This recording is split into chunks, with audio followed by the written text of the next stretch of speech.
오늘의 첫 소식은 신선식품 새벽 배송 서비스입니다. 여러분들 많이 하시죠? 먹을거리뿐만 아니라 공산품 모든 음식과 모든 제품들을 새벽에 우리 집 앞에 바로 배송해줍니다. 그 포문을 연 것이 2015년 마켓컬리입니다. 마켓컬리가 가장 처음으로 신선식품 새벽 배송 서비스를 시작했고 이게 워낙 잘 되다 보니까 경쟁자들이 잇따랐죠. 그런데 마켓컬리의 지위를 빠르게 추격하고 있는 신선식품 배송 집중 배달 서비스인 오아시스가 시장에서 요즘 각광을 받고 있습니다. 마켓컬리의 현재 시장 가치는 2조 원 수준이고 오아시스는 1조 원도 안 됩니다만 두 회사를 직접 비교하는 보고서들이 계속해서 나오고 있어서 이제는 여러분들께 좀 소개해드릴 때가 됐다라고 판단해서 전해드립니다. 어제 우리나라에서 나온 소매 판매 관련 지표도 10년 만에 가장 높은 수준으로 나왔죠. 이 안에서 온라인 비중이 높아지고 있는 만큼 관련 회사들도 이제 주식시장에서 거래가 가능하게 됩니다. 마켓컬리 같은 경우에는 구문이시겠지만 미국 시장 진출을 꾀하고 있고 오아시스는 이제 우리 시장에서 IPO를 할 것 같은데요. 이 마켓컬리의 아킬레스건인 비수도권에 대한 새벽 배송을 오아시스가 하면서 빠르게 이 시장을 추격을 하고 있고 뿐만 아니라 현대백화점의 이 현대식품관인 투홈도 일요일까지 새벽 배송을 시작하면서 마켓컬리의 점유율 빼기에 나섰습니다. 오아시스는요, 작년 매출이 2,590억 원으로 1조 원에 근접한 마켓컬리의 4분의 1 수준이지만 앞으로의 성장성은 7조 원까지 올라갈 것이다라고 이야기를 하고 있습니다.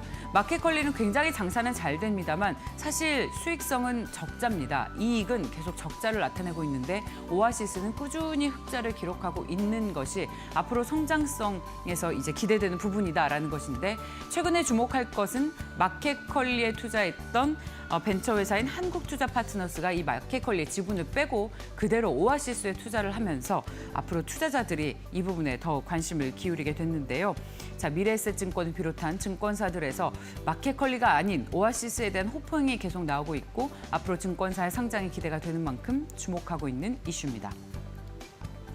자, 국토교통부가 자율협력주행산업발전협의회를 열어서 자율운행 분야의 중소기업을 본격적으로 지원하게 됐습니다.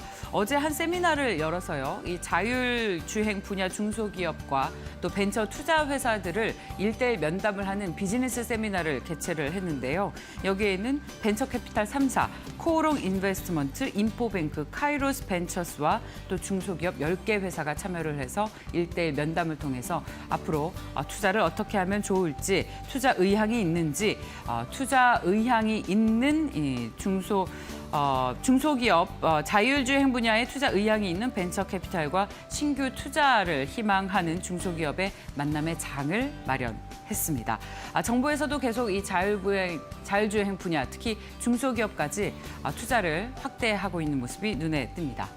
자, 다음 GS건설 소식입니다. 베트남에서 대규모 주택건설 프로젝트를 진행하고 있는 GS건설이 베트남의 엘리베이터 시장에 진출했다는 소식이 전해진 이후에 이제는 교육 사업까지 본격적으로 시작을 하나 봅니다. GS건설은 지난해 10월 교육 사업을 위한 해외 범인 자이가이스트 에듀케이션을 베트남에 설립했습니다. 100% 지분을 GS건설이 보유를 하게 됩니다. 주택건설 사업을 하면서 주택에 필요한 많은 인프라 투자에 이어서 이제는 교육 사업까지 진출을 하겠다는 건데요. 베트남 교육열이 굉장히 높다고 하죠. GS건설이 여기에서 앞으로 교육 사업 부분까지 흥행을 거뒀으면 좋겠네요. 자, 다음 소식입니다. 금융당국이 인터넷은행에 대해서 2023년까지 전체 신용대출에서 중저신용 비중을 30%까지 높이는 방안을 추진합니다. 중금리 대출은 이 10% 전후의 금리를 내면서 대출을 하는 것인데 이에 따라서 인터넷 은행들은 중금리 대출 시장에 앞으로 더욱 탄력을 받을 것 같습니다. 대상 은행은 카카오뱅크, K뱅크, 토스뱅크고요. 2023년까지 이 중저신용자 대상 신용 대출 비중 계획을 매년 수립하고 또 대출 비중도 계속해서 확대하겠다라고 밝히고 있습니다. 카카오뱅크는 지난해 말 기준으로 1조 4천억 원 정도를 중저신용자 대상으로 신용 대출을 하는데요. 이 신용 대출 비중을 올해 3조 원까지 높이겠다고 했고 K뱅크도 지난해 말 5천억 원 수준을 올해는 1조 2천억 원까지 높이겠다고 밝혔습니다. 자, 다음은 마지막으로 BTS 소식을 좀 봐야 될 것 같습니다. 세계에서 가장 인기 있는 밴드라고 기사에서 제목들을 꼽고 있던데 방탄소년단이 신곡 버터로 또다시 미국 주류 음악계를 뒤흔들고 있습니다. 이 BTS 인기가 워낙 가속도가 붙어서 근데 이게 좀 일시적인 게 아닐까. 왜냐하면 우리나라에서 이런 사례가 없었으니까요. 라고 의심하는 눈초리도 있었는데 이제는 이런 우려를 불식시켰다라는 평가입니다. 9개월 새 4차례나 빌보드 싱글 차트 1위 곡을 냈기 때문에 이 BTS 현상은 더 이상 일시적이지 않다. 일부 국성 팬덤에 의한 현상은 아니다라는 평가들이 줄을 잇고 있습니다. 자, 그렇다면 여의도에서는 오늘 어떤 이슈에 주목하고 있을까요? DB금융투자, 오늘은 창원으로 가겠습니다. 자, 황지원 PB님입니다. 안녕하십니까? 네, 안녕하세요. 네, 안녕하세요. 처음 뵙겠습니다. 앞으로 네, 잘 처음 부탁드릴게요. 네, 잘 부탁드립니다. 네, 자, 오늘 어떤 이슈에 주목하고 계십니까? 저는 타이어 관련 종목을 관심 가지고 보고 있습니다. 네, 먼저 5월부터 증시에는 코로나 백신 접종 확대와 집단 면역, 지속적인 접종 인센티브의 항공 면세점 여행 렌터카 관련 업종들이 크게 상승하며 주목을 받았습니다. 수출은 45.6% 증가한 507억 3천만 달러, 수입은 37.9% 증가한 478억 1천만 달러, 무역 수지는 29억 3천만 달러 흑자를 기록하였고 제조업 구매자 관리 지수인 PMI 지수는 62.1로 사상 최고치를 재경신하였습니다. 저는 원자재 가격에 항상 관심을 가지고 있었는데요.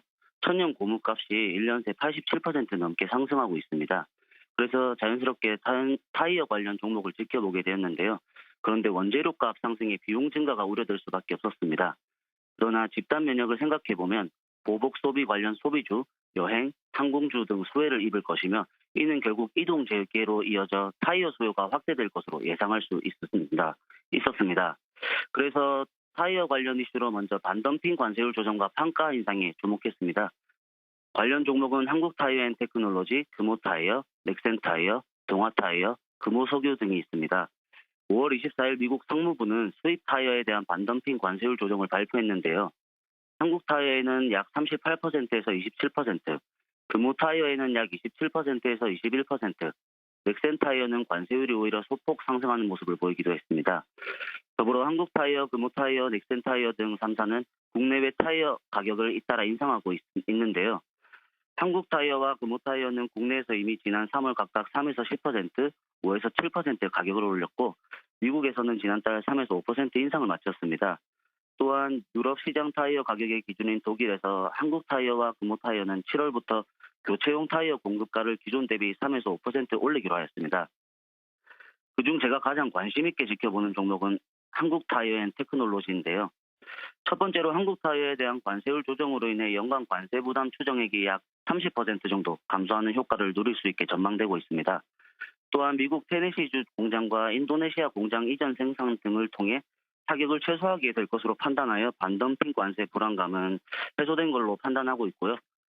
두 번째로는 지분 약 20%를 보유한 한원시스템이 매각될 경우 수조 원의 현금을 손에 쥐게 되는데 관련 실적 개선과 넘치는 현금 흐름은 경영권 승계 및 주주 환원 정책 등으로 인해 배당 확대로 이어질 예상도 해볼 수 있을 것 같습니다.